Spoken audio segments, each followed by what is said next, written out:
જનતા party કાર્યાલય ખાતે 80મા સ્વાતંત્ર્ય દિવસ નિમિત્તે ઉજવણી કરવામાં આવી।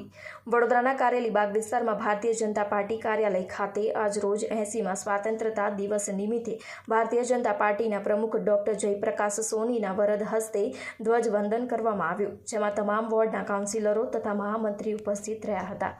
Reporter Rahul Rajput, YNN news, Vadodara.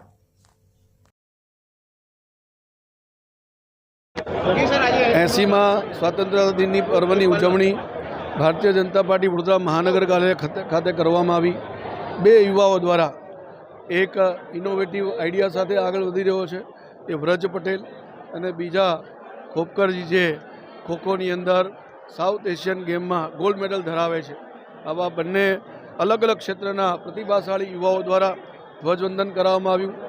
આજના આ ભારતના યુવાઓને હંમેશા ભારતીય જનતા પાર્ટી માને છે કે આ યુવા એ ભારતનું ભાવિ છે। આપણે જરૂરથી આપણો જે આત્મવિશ્વાસ છે, તમારી પાસે ટેકનોલોજીની સૂઝબૂઝ છે, એની સાથે ભારતને પુનર્નિર્માણ કરવા માટે, વિકસિત ભારત બનાવવા માટે આપ સૌ આગળ આવો અને જરૂરથી ભારતના સશક્ત બનાવવા માટે યોગદાન આપો। નેશન ફર્સ્ટ સાથે, રાષ્ટ્ર પ્રથમ સાથે આપણે જે પણ ફિલ્ડમાં કામ કરીએ ત્યાં ભાવના સાથે કામ કરીએ, એ જ સૌની પાસે અપેક્ષા છે।